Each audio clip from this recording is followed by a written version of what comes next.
युद्ध में हारने पर पाकिस्तान ने चलाई सोशल मीडिया पर झूठ फैलाने की मुहिम। यह लेख राकेश कृष्णन सिन्हा के द्वारा लिखा गया है। भारत की सैन्य ताकत से मुकाबला न कर पाने पर पाकिस्तान ने अब एआई बॉट्स, मीम युद्ध और अजीबोगरीब वेस्टर्न इन्फ्लुएंसर्स की टीम को अपना हथियार बना लिया है ताकि साजिशें फैलाई जा सकें और भारत की छवि को बदनाम किया जा सके।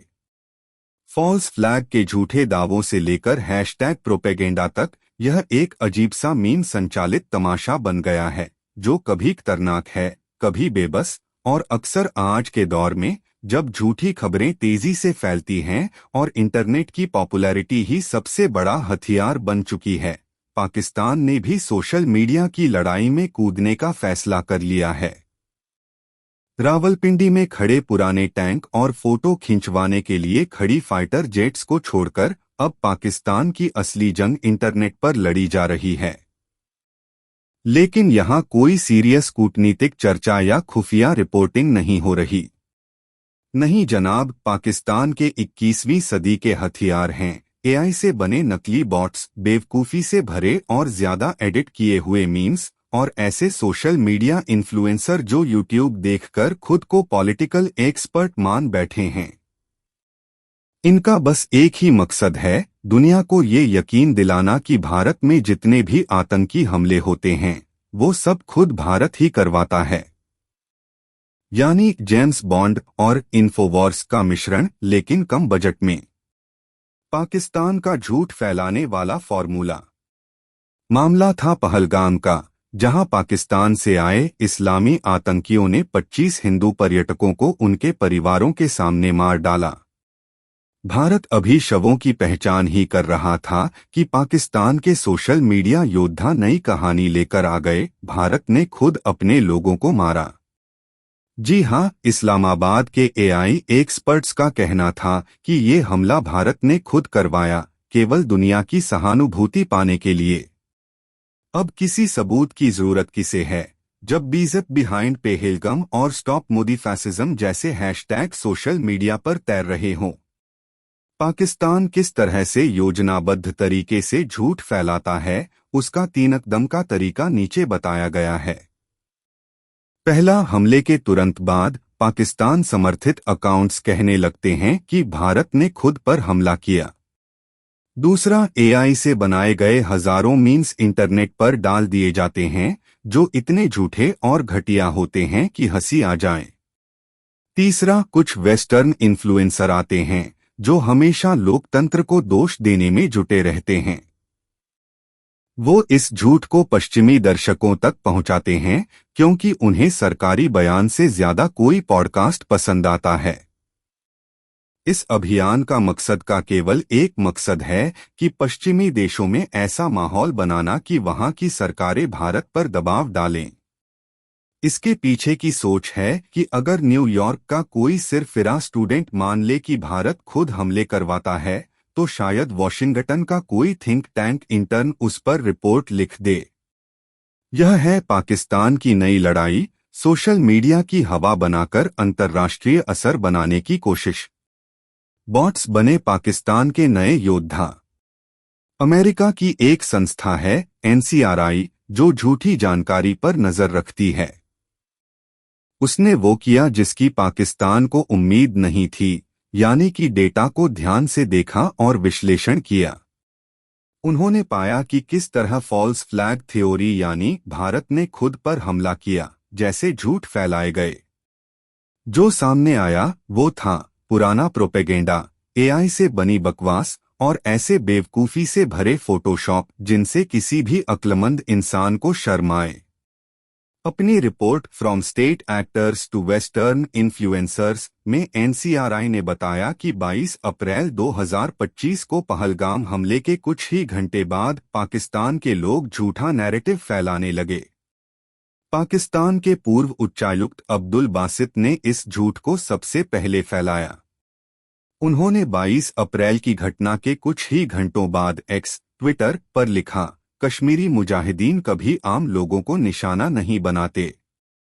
रिपोर्ट के मुताबिक पहलगाम हमले के कुछ ही घंटों में फॉल्स फ्लैग थ्योरी को फैलाने वाले 20,000 से ज्यादा पोस्ट एक्स पर डाले गए। इनमें से 40% पोस्ट बॉट्स से थे, ऐसे एआई टूल्स जिनका काम बार बार वही 5 झूठे मैसेज देना है, वो भी टूटी फूटी अंग्रेजी और बड़े बड़े अक्षरों में। इन बॉट्स ने एआई की मदद से आतंकवाद को लेकर मीम्स भी बना डाले, जैसे कि नरेंद्र मोदी की तस्वीर को परमाणु विस्फोट के पास जोड़कर उस पर लिखा गया मोदी बॉम्ब्स ओन कंट्री और इंडियन फॉल्स फ्लैग एक्सपोज्ड। इस डिजिटल नौटंकी का मकसद है केवल सनसनी फैलाना। अब यह तो कोई नहीं कह सकता कि बॉट्स जानते हैं कि वो झूठ बोल रहे हैं या उन्हें बस इंटरनेशनल ड्रामा करने का शौक है। लेकिन एक बात तो तय है कि ये बॉट्स पाकिस्तान की जीडीपी से ज्यादा भरोसेमंद हैं। भाड़े के इन्फ्लुएंसर। बॉट्स भले ही डिजिटल पैदल सिपाही हों, लेकिन असली हमला तो इन्फ्लुएंसर लोग करते हैं। वही लोग जो पहले मेकअप ट्यूटोरियल और मुकबांग कैमरे के सामने खाना खाते हुए लाइव वीडियो या रिकॉर्डिंग करना वीडियो बनाते थे, अब खुद को युद्ध नीति का मास्टर समझने लगे हैं। इस पूरी टोली का लीडर है जैक्सन हिंकल। 25 साल का ये अमेरिकी टिकटॉक योद्धा अब पाकिस्तान की आईएसआई और रूस समर्थक प्रोपेगेंडा मशीनों का पसंदीदा चेहरा बन गया है। हिंकल खुद को मगा कम्युनिस्ट कहता है, दो ऐसे शब्द जो एक साथ बोलने में अजीब लगते हैं। उसे यूट्यूब, ट्विच और इंस्टाग्राम से बैन कर दिया गया है, शायद इसलिए क्योंकि उसकी बातें इतनी बेतुकी होती हैं कि ऐप्स भी परेशान हो जाएं। लेकिन एक्स ट्विटर पर अब भी उसकी दुकान चल रही है, जहां उसके 30 लाख फॉलोअर्स उसकी हर बात पर सिर हिलाते हैं। इतने फॉलोअर्स के बावजूद हिंकल को आज भी ट्विटर का सबसे वायरल झूठ फैलाने वाले इन्फ्लुएंसर का खिताब हासिल है। हिंकल हौथी विद्रोहियों की कॉन्फ्रेंस में शामिल हुआ, हिजबुल्लाह की तारीफें की और एक हिजबुल्लाह नेता की अंतिम यात्रा में भी पहुंच गया। अगर झूठ फैलाने की पहचान एयर माइल्स से मापी जाती तो हिंकल ट्रोल ट्रैवल अलायंस का चेयरमैन होता। उसका पॉडकास्ट लेजिटिमेट टारगेट्स सुनने में जितना खतरनाक लगता है, असल में उतना ही षड्यंत्रों से भरा हुआ है, जहां हर धमाके के पीछे भारत को ही दोषी ठहराया जाता है, चाहे धमाका कहीं भी हुआ हो। कुछ ही दिन बाद जब पहलगाम हमला हुआ, पाकिस्तान के अब्दुल बासित ने एक हाई प्रोफाइल इंटरव्यू में फिर से वही पुराना फॉल्स फ्लैग वाला झूठ दोहराया। ये बयान उन्होंने हिंकल के ही लाइव स्ट्रीम पर दिया, उसी हिंकल के प्लेटफॉर्म पर जिसकी इंगेजमेंट पहले ही 40% से ज्यादा बॉट जैसे व्यवहार वाली पाई गई है। इस तरह पाकिस्तान का झूठा नैरेटिव और भी ज्यादा दुनिया भर की ऑडियंस तक पहुंच गया। यह पाकिस्तान की पहली मीम जंग नहीं है। पाकिस्तान की ये मीमबाजी और बदनामी फैलाने वाली मुहिम कोई नई बात नहीं है।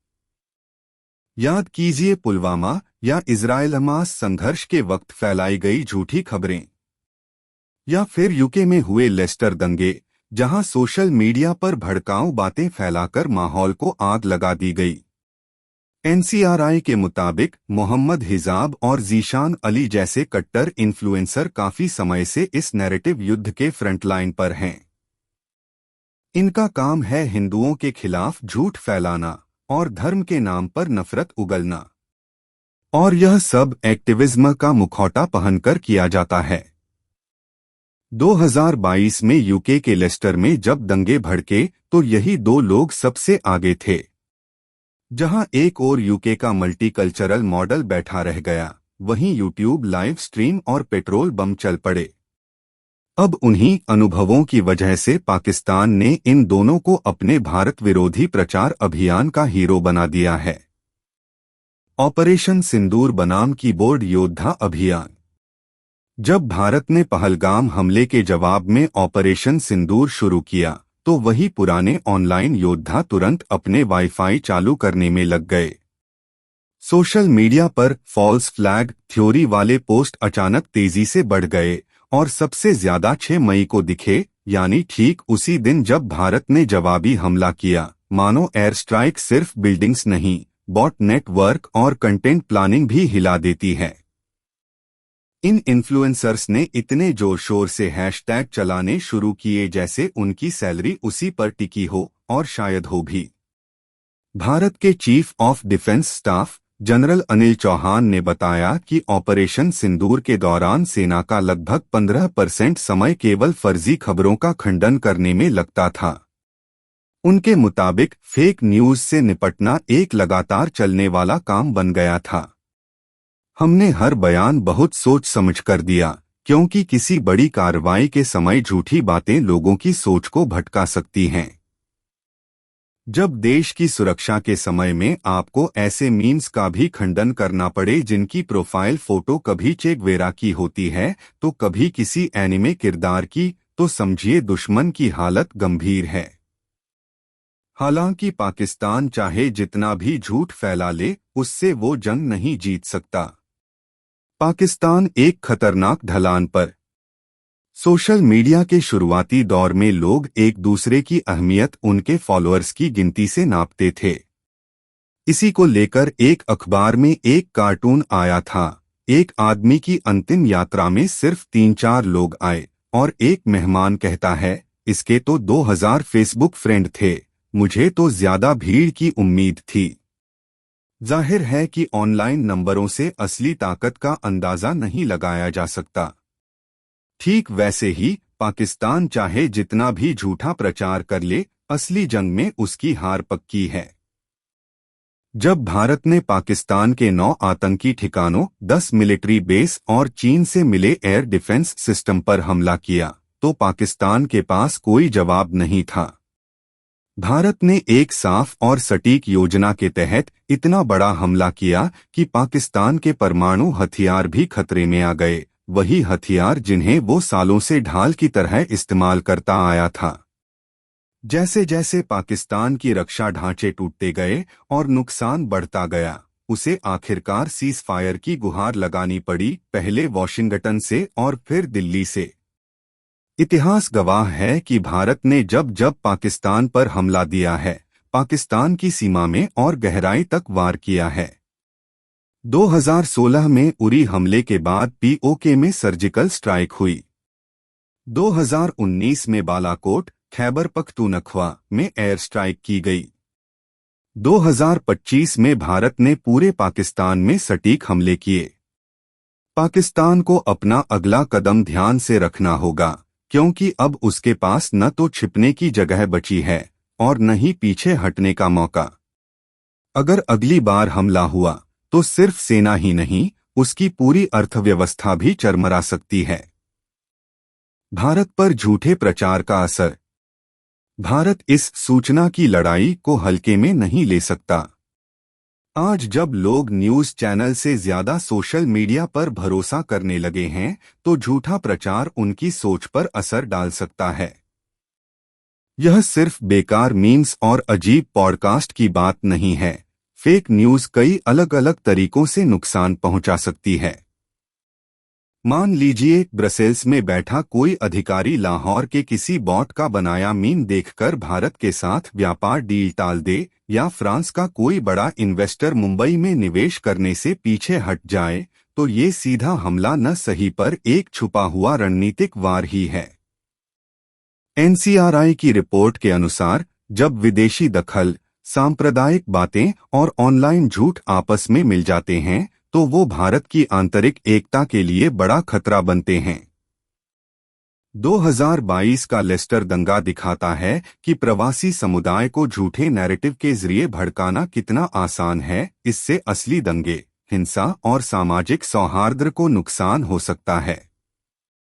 अब पाकिस्तानी प्रोपेगेंडा, जिसे कभी सिर्फ ऑनलाइन ट्रोलिंग समझा जाता था, वो अब एक गंभीर अंतर्राष्ट्रीय खतरा बनता जा रहा है। एआई टूल्स जैसे जैसे तेज और स्मार्ट हो रहे हैं, वैसे वैसे सच और झूठ में फर्क करना और मुश्किल होता जा रहा है, और समाज उन डिजिटल चेहरों और कीबोर्ड सिपाहियों के हाथों अस्थिर हो सकता है जो दूर किसी कमरे में बैठे पूरी दुनिया में अराजकता फैला रहे हैं। इस खेल को उसके असली नाम से बुलाना चाहिए, नैरेटिव वॉरफेयर। अब पाकिस्तान की सेना सिर्फ हथियारों से नहीं बल्कि इन्फ्लुएंसर्स और एआई प्रोग्रामर्स की मदद से ये लड़ाई लड़ रही है।